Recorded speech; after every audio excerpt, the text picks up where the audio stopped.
The show that tickles the armpit of tedium with the feather duster of interestingness. Tonight, we're taking a lingering look at love. My guests are the lovely Josh Widdicombe, that love machine Tony Hawks, the best beloved Aisling Bea, complete lovey Alan Davies. So, let's hear their love calls. Josh goes. Oh, is that my buzzer? Yes. Oh, you can give another love call if you want. Well, I'm going to have to get my phone out. What am I wearing? Love is all around. Aisling goes. Love and marriage. Oh, Frank Sinatra. Tony goes. Let there be love. Oh, yes. And Alan goes. I like it. I like the way you run your fingers through my hair. It wouldn't be possible to run one's fingers through your hair without there being some awful rending noise. I ought to tell you, though, because it's the L series, there is the likelihood of one question being lavatorial, and if it is, you can spend a penny.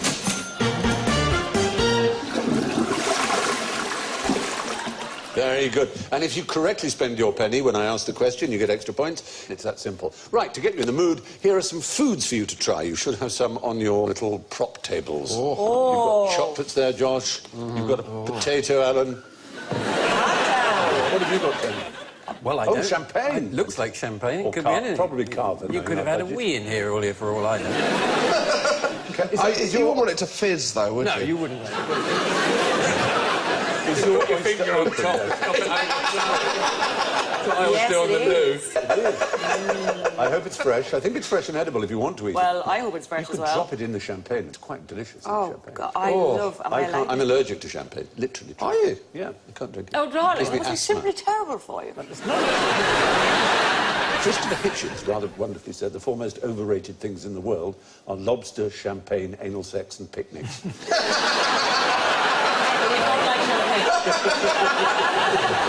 What a night that would be. Come on, they're all daytime. Anyway, so you by all means eat yours, but what do you think they have to do with our theme? Chocolate? Sexy foods. Yeah. Aphrodisiac. Aphrodisiacs. They're considered to be aphrodisiac. Yeah. Oysters have long been considered it. Potato? Yes, Alan. 1,000 times yes. You can go on a date, of course, with 2 potatoes and a carrot and lay them out on the desk or the table in a very erotic way and tantalise people. That's true. 2 potatoes and a carrot. Are you single, Tony, are you? At what point in the date do you pull out the potato? Well, the desk. I admit that the desk on the date, the date's going badly wrong. Well, do have a piece of chocolate, do sip your champagne, and do, by all means, I mean... have your oyster. I do love oysters, but one time I did get poisoning on a Valentine's Day. On Valentine's Day? Oh, are you eating your potato raw? Was that allowed? I don't... Oh. Okay, here she goes, oyster down. Oh. Bigger than I'm used to. Hey. Oh. How is it? Oh, very nice. I'm definitely going to take this episode, I can tell you that. Try your chocolate, I think. Oh, they're very nice. You might have rose petals or violets. Are you all right, Alan? I feel horny. Look out, Josh. It's worked. Bloody hell, 2 bites. Well, the reason that potatoes were considered to be aphrodisiac at one point in history, this may be something Ashley knows, is that when they were introduced to Ireland as a major crop, the population of Ireland increased a huge amount. But it was simply because there was less starvation than there had been before. Though, as we know, there was then the terrible potato blight and the population reduced. You have to bring it up. I'm sorry, I didn't know. It was a bad moment in Irish history. It's fine. It's fine. I'm nearly over it. There's still more guilt to be got out of it from us. Carbs are the last thing you'd want before sex. I know, well, make you feel heavy, wouldn't you think? Yeah. Depends how long you want to go on for, John. Just slow release. Porridge. Slow release. Oh, I didn't mean it like that, Steve. I'm going to have a chocolate and stop lowering the tone, I think. The fact is, if you go online, not that this is the most authoritative way of finding out, but almost any food that you put next to the word aphrodisiac in a search field will return a result of some kind. There seems to be no food in history that hasn't been regarded at some time as aphrodisiac. There's a wonderful book called Venus in the Kitchen by Norman Douglas, which includes such things as almond soup and sow's vulva and trussed crane, all kinds of extraordinary dishes, most of which were classical. Can we go back to the second one? Sow's vulva. Sow's It begins vulva. with the wonderful words, take that part of the pig, which you ask your butcher, I assume, to cut. To Imagine butcher. going into the butcher. Hiya, can I get a pound of mince and some sow's vulva? Big night, I think he's going to propose. So it usually comes in on a Thursday. I'm fresh out. If you're making someone eat that, they don't want to have sex with you. Well, I agree. It's pretty much enforced, isn't it? Yeah. Any other vulvas? Very good point. It's the sow's vulva that's a good It seems tasty to be, vulva. yeah. Do any other animals have a vulva? Well, all mammals, I would hope. Do they? Well, not all mammals, not egg-laying mammals, but just about any other kind, wouldn't Do they? I don't really know what a vulva is, to be honest. It's a Swedish car, Steve. No, it's a Swedish car. It's a Swedish car that's due for a service. But it's all nonsense, isn't it? I mean, You know they exist. You mean aphrodisiacs? aphrodisiacs, I think it's all a myth, isn't it? It's all nonsense. It seems to be. I don't think there's any way of proving it. It's so hard to... If I understand correctly, it's about the brain, sex. Yeah. The limbic lobe in the brain sends a message to your pelvic area, Yeah. sometimes by carrier pigeon. And these foods, they don't affect that part of the brain. You're quite the sexy talker, though, aren't you? Is this your opening line before you take out the potatoes and carrots? I'm not giving any trade secrets away here tonight. So you say, Daphne, my limbic system is sending me... Yeah, I think most people would agree that a lack of inhibition hurries one toward the bedroom, and alcohol, naturally, is something that would... But it doesn't enhance the performance. Shakespeare makes that very point through the Portrait of Macbeth, doesn't it? Does he? I don't care. It increases the desire, but it mars the performance. Yes. The fact is, there is no proof that, as Tony rightly said, that except possibly the alcohol as a disinhibitor. Galen, the Roman doctor, thought that any food that produced flatulence was in some way aphrodisiac. This was believed until the 18th century. We would have thought the opposite. In Elizabethan times, stewed prunes were so highly regarded as aphrodisiacs they were served for free in brothels. You get them to get you up there. And beans... What, like outside Starbucks, where they've got, like, a taster plate? Yeah, that's right. Have your prunes. St. Jerome forbade beans because he thought that they would make nuns or women extremely horny. Nuns or women? They excited the genitals.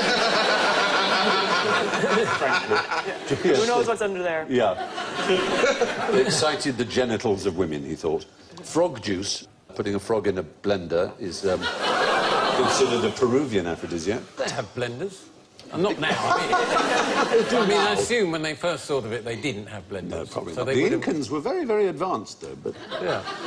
They probably used... They just... sort of- Pestle and mortar. Yeah. Does any of the active ingredients in Viagra occur naturally?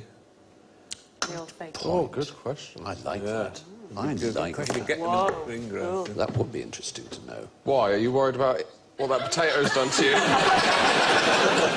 I'm fine. How long does it last? Well, there you are. Almost everything in the history of food has been reputed to be an aphrodisiac, even potatoes. What wouldn't you like to get on Valentine's Day? Chlamydia. Perfectly reasonable response. Is that what VD stands for, Valentine's Day? Never occurred to me. That's brilliant.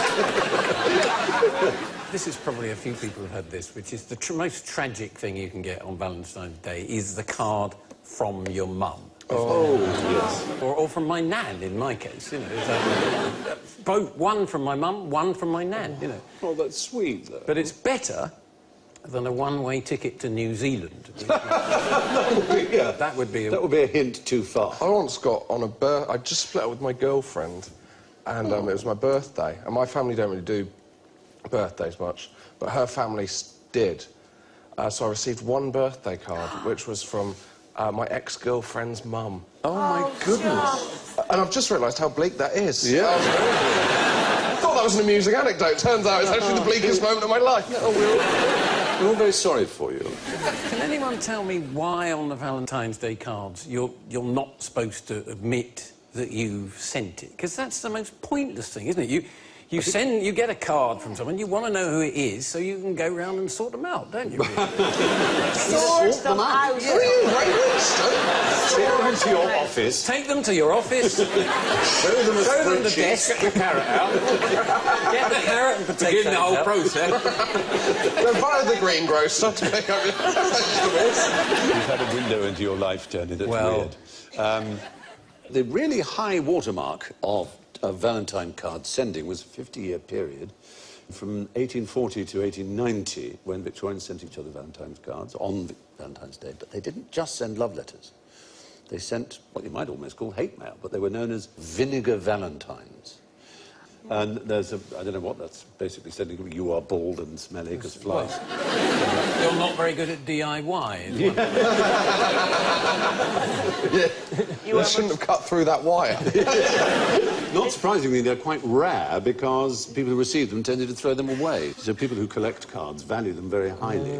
What did they expect to sort of get back? I mean, well, you know, they think this is really going to help this situation. Well, I'm afraid it's the same human instinct that is about trolling, you know. It accuses people of being drunk, ugly, overweight, stuck up, all the things that trollers accuse people of. Also, they accuse grocers of cheating their customers and things like that.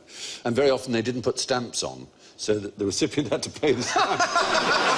Thinking, oh, I've got a lovely Valentine card, and then they open it and it's a huge insult. I mean, it's very mean. But we do have, I'm glad to say, this is not really a vinegar, but it's a rather charming one. This is one with a moustache. Ah. And this is in York Museum, in the York Castle. Not anymore, it isn't. Well, yeah. Good point. It's from York Castle Museum, and it's got a moustache, and it says, with heartiest greetings and best hopes, that she'll soon get another, that's a moustache, with a man attached. Bit of a joker, this guy. Yeah, I mean, because sending locks of hair through the post as a sign of love is a very old thing, but to send a moustache is quite something, isn't it? And a little joke of, you know... You probably know who it was who sent it, because he'd be going around with no moustache on. Yeah, exactly.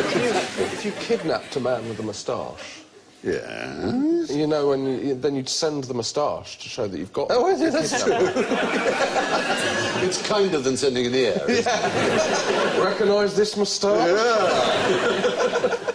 Salvador Dali's wife is like, no! Well, that's what a vinegar valentine was.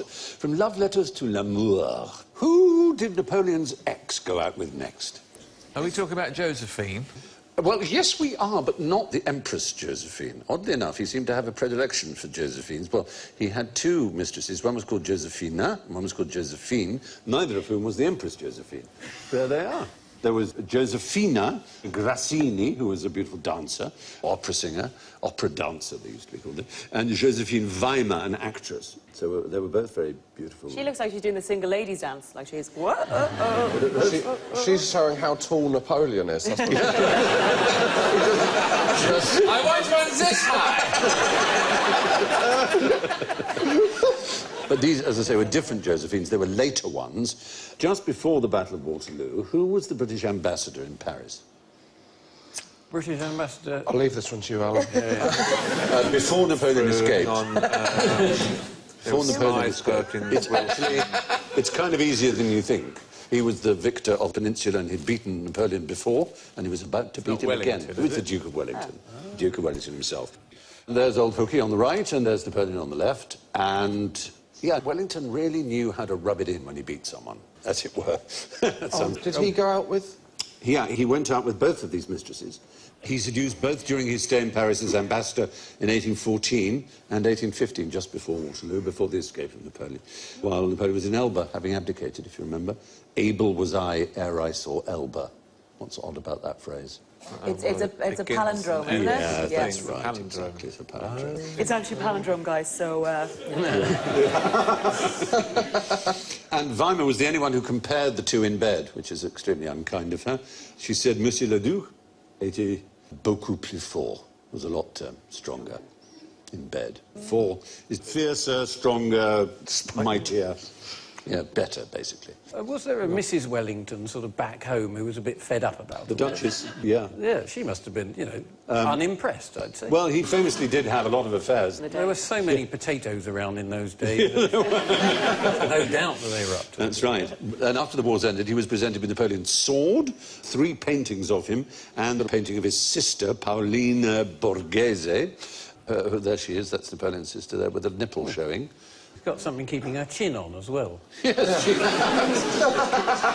keeping her mouth from falling open. I think it's a mask. It's clearly some sort of a face mask. Like it's got a bit of elastic around the back. Well, Napoleon had commissioned a statue of himself, 11 foot tall, basically twice the height of himself. And this was bought by the British government and given to Wellington along with the house they gave him. Do you remember what it's called? It's got a wonderfully famous... Number 1 London. Number 1 London. Oh, Apsley wow. House. And it really works. If you get into a cab and say Number 1 London, the cab will go, oh, I've always wanted someone to say that. And they will take you there. Is that supposed to be the sculpture of Napoleon? That is it. In the, I know, it's somewhat idealised to say the least, in the stairwell of Apsley House, as it's also called. Where is number 1 London? Then? It's a Hyde Park corner. It's easier to spot in real life because there isn't a bloody great big picture. Duke Wellington, Beef Wellington man. Yes, Yeah, he is named after him. Yep, and the boots. And the boots as A well. lot of military figure had articles of clothing named after them, particularly for some reason the Crimean War. There was Lord Cardigan, who was in charge of the Light Brigade. Balaclava. The balaclava helmet, absolutely, and the... Jodhpur. Jodhpur's a place, I think, but Raglan was also part Dr. of... Martin. Raglan... The Raglan sleeve. Lord Bobble Hat. Lord... Colonel Scarf. Old Jockstrap. The Earl of Head and Shoulders. Lieutenant Washing Machine. Well, there were a lot, a few. So, good. The Duke of Wellington's conquests included Napoleon and no fewer than 2 of his exes. Who would bite their arm off to get their leg over? Love is all around me. Yes, Josh. You!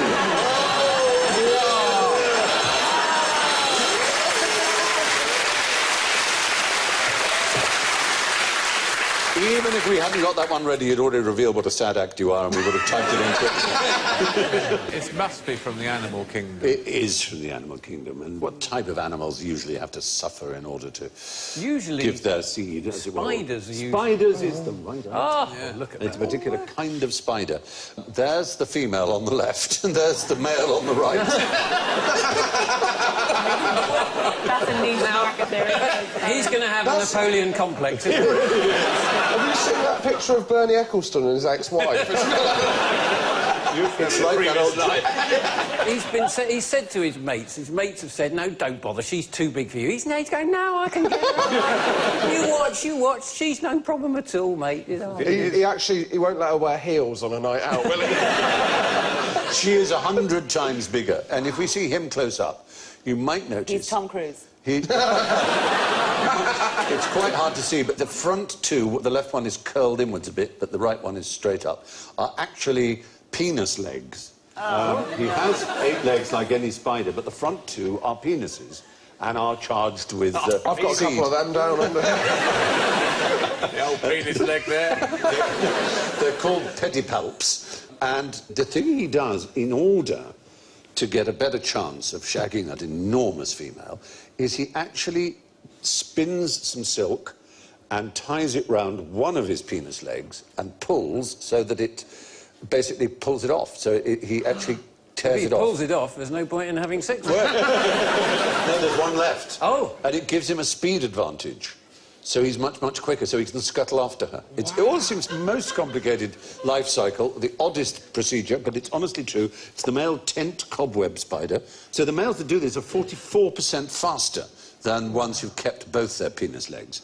But even then, when they get the female, which is their reward, the female then suck them dry and discard them. Yeah. Which... Oh, isn't that just the way? Yes.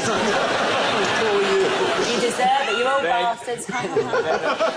Mum sends him a card. Is the human equivalent of this? Katie Price. No. The octopus has a penis arm, didn't we? Yes, that's right. Completely correct. I read this, that the 8 legs of the octopus all function independently and they don't know what the other ones are doing. Isn't that weird? Yep. And the only thing in the world that an octopus sucker won't stick to is an octopus leg. Which is so Which is why they don't get all tangled up. Yeah. I know things about octopuses. You do. Researchers tested the tent cobweb spider rather meanly by chasing them, some intact, some not, round the little running track to see how long they lasted. And the spiders with intact sex organs lasted 16 minutes on average, but the spiders that had snapped one off, or snipped one off, lasted up to 28 minutes. So it is a big advantage. Once you've mated, of course, you have to bring up the children. To that end, what are the advantages of having a goat as a nanny? Let there be love. I think it's because they've got hooves. And if you had a nanny that had hooves, they couldn't sneak up on you. That's true. The fact is, nanny goats are called nanny goats for a dashed good reason. In the days of foundlings who were left on the church doors, if you left a baby on a church steps, it was a foundling, and it was therefore thrown on the mercy of the parish, and it had to be fed. And, of course, there was no such thing as SMA or cow and gate or anything like that. The only way they could get milk was from a breast, so you had wet nurses. But you also had goats. And goats were amazing. They'd feed on the goats? Yeah, they'd feed on the goat milk. Very good stuff. Straight from the teat. It is... It's better than... Until 1870, pasteurisation was invented by Pasteur, obviously. It was the healthiest way you could have it straight from the teat. Was the goat OK with... Not only OK, I've seen Josh's little eyes light up and he's like, straight from the teeth. Yeah! Did you say goats were OK with it? Not only OK, you may have seen cows that are desperate to be milked and they queue up for the dairy in order to be milked. Well, goats are the same if they're ready to give suck. So we have here a description... What? Well... you know, the phrase, Shakespearean again, Lady Macbeth. French doctor Alphonse Leroy described it in a foundling hospital in France. Each goat which comes to feed enters bleating and goes to hunt the infant which has been assigned to it. So there's a particular child that's been assigned to, pushes back the covering of the bed with its horns, like that, and straddles the crib to give suck to the infant. Sounds like an accident waiting to happen. Goat soup on the... Can you imagine trying to get insurance for that now in the NHS? So we just have this goat straddle a baby, and then the baby just sort of know to suck off the goat. Imagine the Daily Mail all over that. Well, maybe. Straddles baby. Why did they have... Why goats? Why not... Well, it's a very good question. Cow's just a bit too big, I think, to go into a little... just go over the crib. Over the crib. You don't want a pat on the head. Hey! 13 years. I've been waiting for that. You asked about goats, and some people thought into the 19th century that breast milk contained not only nutrition, but the character traits of whoever gave it. So if the mother was a loose woman and had given the baby out of wedlock, she wasn't to be trusted to give milk to her baby because she would be passing on her immorality to the child. This is how mad we once were. Well, how do they know what the goat's been up to? Well, they thought they were a married goat. It might have been an unmarried goat. You're absolutely right. Dirty goat. In 1816, there was a writer who compared different milks and wrote the definitive book called The Goat is the Best and Most Agreeable Wet Nurse. Others preferred donkeys, which are thought to have a better moral reputation. They are very noble. They carried our Lord. That's it, in Palm Sunday. Mary, Well remembered, yeah, and also exactly. Mary. And then there was the syphilis outbreak in the 16th and 18th centuries. Oh, then the party's over. Yeah. Filthy donkeys. And goat wet nurses were used there, and unfortunately they were used very unkindly because... What's he up to? Milking a goat. Oh, OK, fair enough. This better be for the baby. I think that's a different bloke that usually does it, according to that goat's face. Hang on a minute, that's not the grip I'm used to. Hello? That's a bit firm. Do you know what I find mad about? I don't have kids, so maybe women in the audience will know. But that when you're breastfeeding your child, if you're, say, in a supermarket or something like that, and someone else's baby cries, you leak like a spider sense. Yes. If someone, is it not true? Any women have had? Yeah, it's it is. There's a bloke up there going, yep. You're I always leak when I hear a baby crying. I don't even know why that's funny. Not true though, it is, isn't it? But if you have, you've presumably expressed into a pot and given it to the babysitter. That's what happens, isn't it? Why would the babysitter want some? There was an ice cream. Comes a million. There was an ice cream shop. Shot Dinner would have glasses. been fine. Wasn't there? Have yourself anything in the fridge? There was for a very brief time an ice cream shop, wasn't there, here in London, which sold Breast milk ice human cream. breast milk ice cream. You say a very brief time because it's the worst business plan of all time. Yes, you're right. You try it once, I think, like incest or country dancing. Wish that were my own. You've not been to Devon, Stephen. I come from Norfolk, for God's sake. No, the sad thing about the syphilis outbreaks of the 16th and 18th century is that it was believed then, and indeed all the way up to the 19th century, that one of the cures for syphilis, a kill-all cure really, was mercury, which is poisonous, as I'm sure you know. And they decided a good delivery system for babies that were born syphilitic was to make them suckle on the milk of goats that had been fed mercury. A lot of goats died that way, so unkind. Did the babies die? Probably. It probably didn't help them. I mean, it's not good for the brain at all when you're growing brain. It's good for thermometers. It's very good for thermometers, I agree. These days, thermometers are very little ear click things and everything. They've really moved on, haven't they? Yes, they have. Yeah. Just go in the ear, ping, like that. It's so amazing. Or you could stick a thing under the armpit. Or, But more difficult. more fun. Under the tongue. Oh, under the tongue. Under the tongue. What were you thinking? More difficult, though, for you to, like, fake your temperature to get off school, though. I know, you used to stir coffee with it and things like that. Yeah. You were having coffee as a schoolboy? The university. Mother, I'm not ready for primary school. I'll just have this latte and stay here. Oh, lorks. Anyway, now to bundles of love. Why did the Puritans want lusty young men to get into the sack? That picture tells a story. Let there be love. I think that it's to do with them not having sex Yes. early on. You're right. Because they were Puritans and they Yes. thought sex was evil or you shouldn't do it, certainly until you were married or anything like that. Completely correct. So they had a thing called bundling, You're absolutely where they right. put them into sacks. That's right. Or something, was it? That's right. So there was getting the young man into the sack in that literal sense. You put the man in a sack and he could sleep next to his intended, or he could have a board between them like that. I mean, what kind of man can't get over that? You've got the old handheld drill under the covers.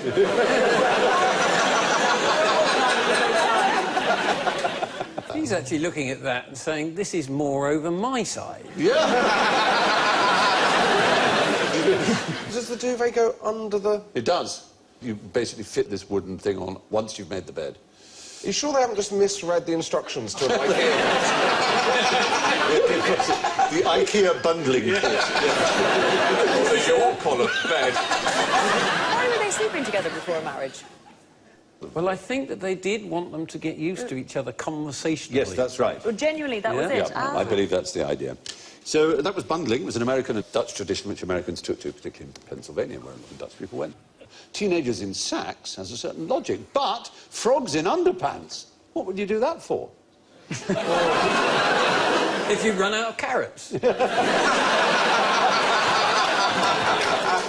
It sounds like a new game show on Channel 5. Frogs in underpants. Frogs in dust, doesn't it? That frog is smiling because of what that bloke's doing with his right hand. Well, actually, putting frogs in their own underpants, putting underpants on frogs is actually where we're tending. Is it something the French do to make them more appetising? Slap a thumb on it. Pants. It was actually an Italian priest who did this. He was quite a clever fellow. Oh, I don't think he was. He had a lot of time on his hands, though, didn't he? Well, yes. Up until the 18th century, they didn't know what sperm was for.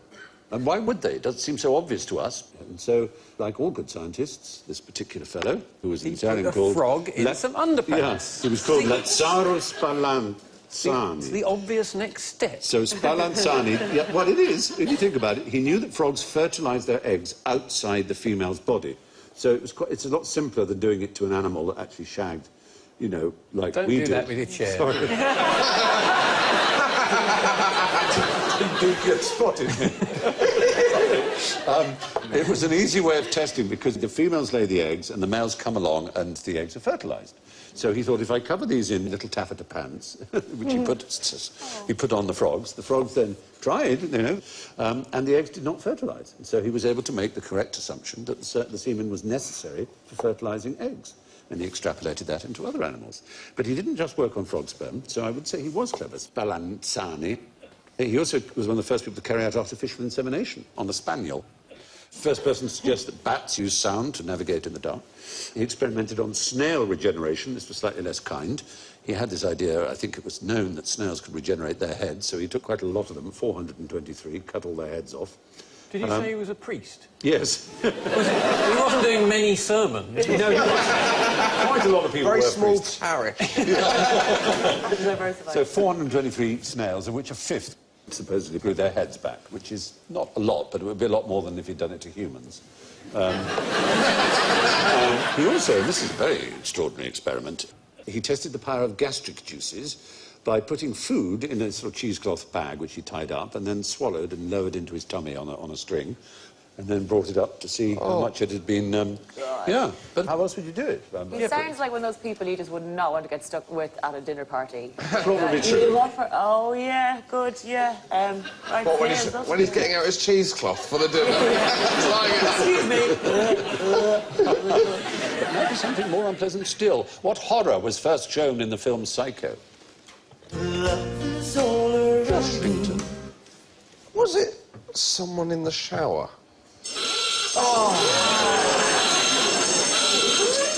I mean, thought I she's was in right. the shower, but the film shot took 30 days to film, which is very short by any Hollywood standards, and 7 of those days were devoted to the shower scene. Janet Leigh... He actually got it in the first day, but... Let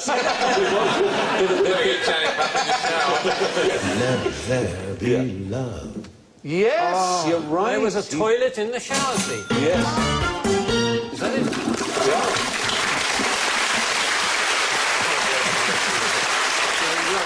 It's not just that there is one, it's the first time one had been seen flushed with the water going round. It spirals down the lavatory. The film is black and white. There's the murderer, we won't say who they or he or she is, and it's considered one of the masterpieces now, particularly the Bernard Herrmann score, which... Didn't they make a shot-for-shot remake of They Psycho? did. What a disastrous idea. Why would you... Colour. Oh, colour. It was in colour. There's a whole generation of people who, if they're channel surfing and they see something in black and white, will never stop to look at it, which is extraordinary, given that, you know, probably most of Not the best even films... dead men don't wear plaid. Probably most of the best films ever made are in black and white. It just seems so Not extraordinarily even sad. Broadway Danny Rose. I know. Go. Elephant Man. Why did you point at me when you said Elephant Man?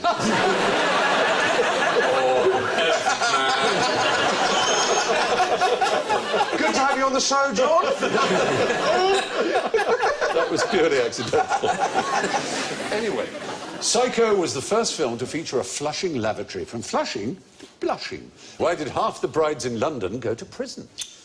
Here's odd. Because it's the... Oh, Love and marriage. because women like a bad boy. Well, that is a syndrome, of course. You're absolutely right. There are women who fall into common... Let there be love. They used to have weddings sometimes in prisons. They did.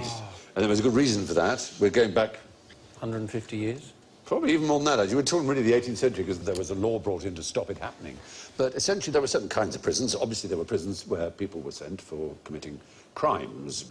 But there were you were in prison really commonly. Charles Dickens' father is an example. For debt. For debt, exactly. And the most famous debtors' prisons were one was the Marshalsea, which is where Little Dorrit is set, and Charles Dickens' father was. And the other was called the Fleet Prison. And the Fleet Prison was the most popular for this. And there's a picture of it. It had a yard, and people were more or less free. I went a bit far with that wall, don't you think? Higher than that.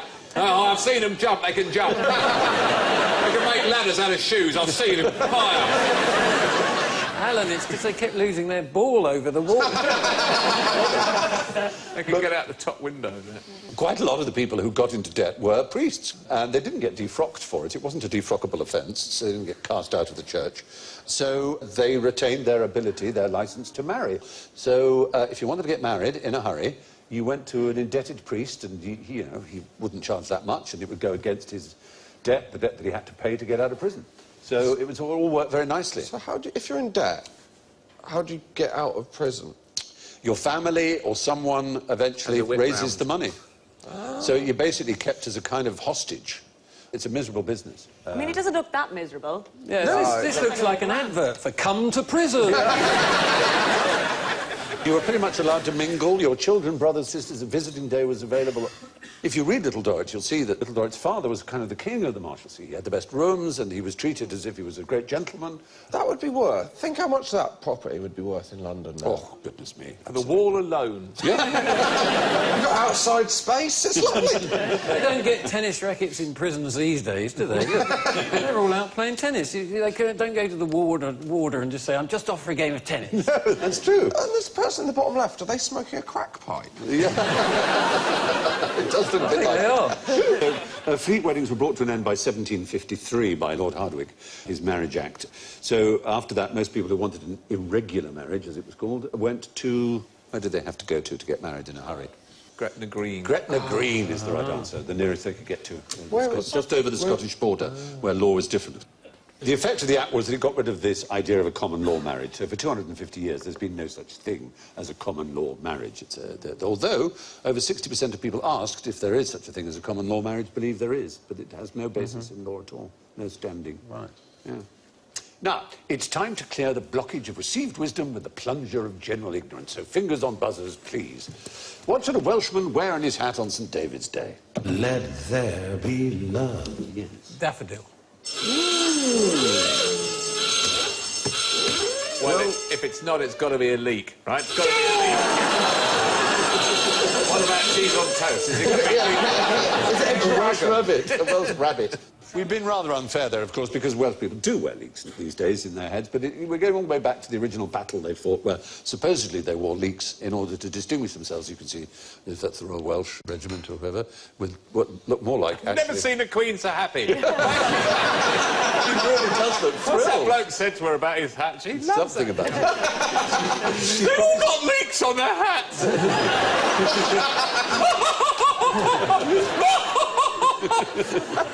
She's probably saying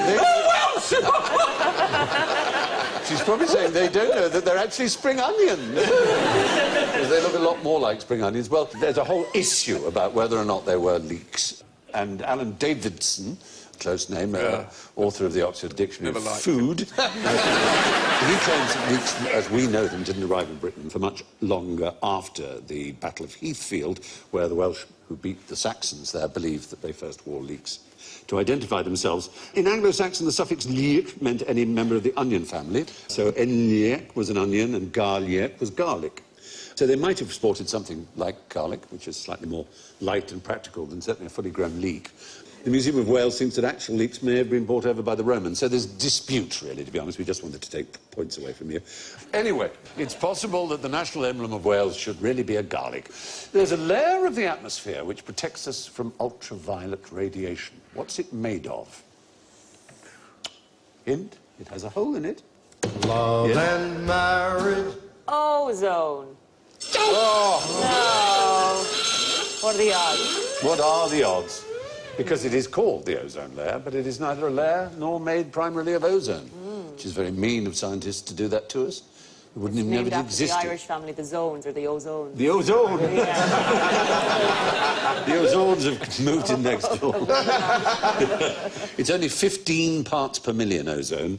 Do you know what the chemical formula for ozone is? Yeah, but I'm not going to tell you. It's O3. Oh, yes, it's a pale blue form of oxygen with a very pungent smell. At 0 degrees Celsius and normal atmospheric pressure, all the ozone in the sky would cover the Earth to a depth of just 3 millimetres. Under the same conditions, the rest of the air would make a layer 5 miles thick. That's how rare it is. And finally, here's one for surf lovers. Where could you find the biggest waves in the world? Whitcomb there. Hawaii. Oh! Dear, oh dear. Newquay. So, where?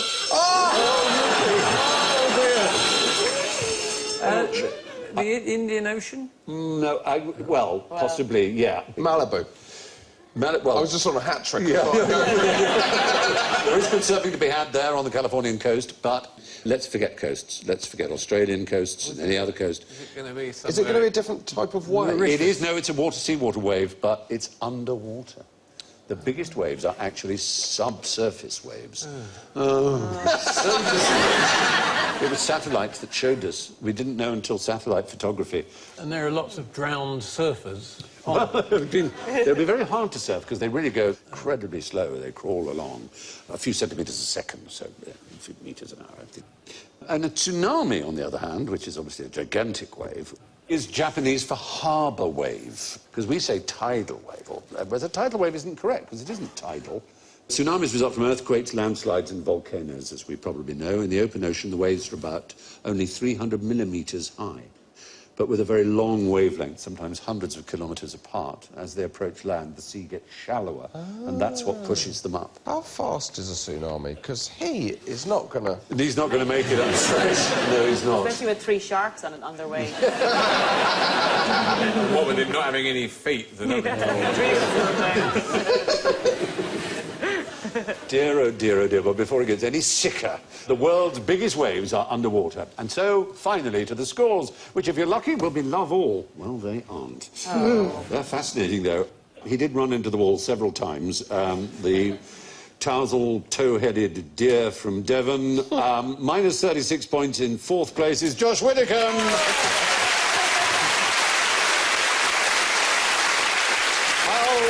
Reed is our 3rd placer on -7, Alan Davis. Ashling just ahead on -6.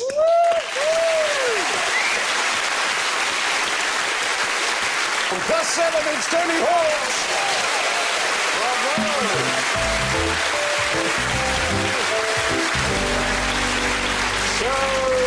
Good night from Ashling, Tony, Josh, Alan and me. And I leave you with the last words of English essayist Lady Mary Wortley Montagu. It's all been very interesting. Good night. Good night.